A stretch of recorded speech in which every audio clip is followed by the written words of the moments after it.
Assalamualaikum warahmatullahi wabarakatuh. Welcome back to Al Husna YouTube channel. Nah, di video kali ini kita akan membahas tentang gangguan belajar pada anak. Jadi, yuk disimak. Gangguan belajar anak bisa bermacam-macam, mulai dari kesulitan atau keterlambatan dalam menulis, membaca, berhitung, atau kemampuan motorik anak usia dini. Maka dari itu, jangan langsung menuduhnya malas, apalagi bodoh. Memang, tidak semua anak dapat dengan mudah menerima pelajaran yang didapatkan di sekolah. Anak yang mengalami kesulitan belajar bukan berarti anak tidak cerdas dan tidak memiliki kemampuan sama sekali untuk menerima pelajaran yang diberikan. Jadi, apa sih yang dimaksud gangguan belajar pada anak? Gangguan belajar anak adalah masalah yang memengaruhi kemampuan otak untuk menerima, mengolah, menganalisis, atau menyimpan informasi sehingga memperlambat anak dalam perkembangan akademik. Kemudian, apa penyebab gangguan belajar terjadi pada anak?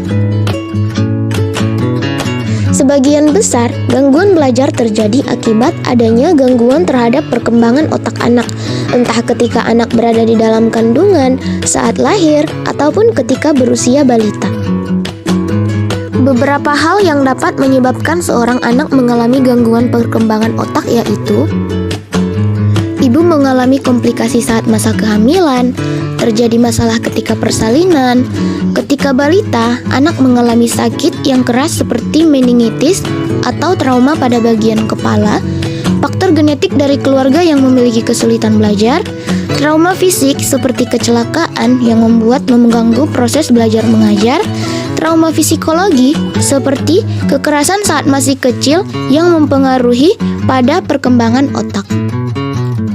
Berikutnya, jenis gangguan belajar pada anak.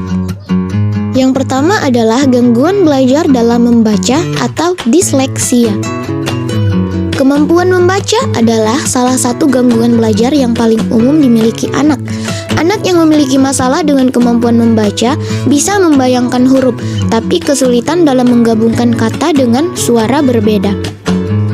Dan ciri-ciri anak yang mengalami disleksia untuk anak di bawah 3 tahun yaitu agak susah melafalkan sesuatu, lambat berbicara, sulit mengingat hal-hal dari film atau sesuatu yang ia sukai, mengalami kesulitan untuk belajar huruf-huruf dasar atau alfabet, sulit membedakan atau mengenali warna, dan juga sulit membedakan kata-kata yang serupa atau bahkan huruf yang serupa seperti B dan D.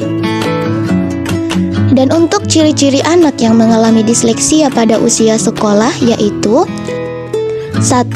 Sulit mengingat nomor yang lebih dari 1 angka. 2. Anak akan sulit membaca, mengeja, dan menulis. 3. Anak akan mengalami kesulitan dalam mempelajari bahasa asing. 4. Sulit mengikuti arah kanan maupun kiri.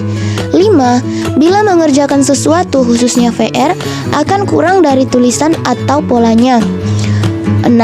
Sulit untuk menemukan kata untuk menjawab pertanyaan orang lain. Dan ketujuh, sulit membedakan huruf atau kata. Nah, itu dia gangguan belajar pada anak di pembahasan kali ini. Dan untuk pembahasan selanjutnya, nantikan di video kita berikutnya. Assalamualaikum warahmatullahi wabarakatuh. See you!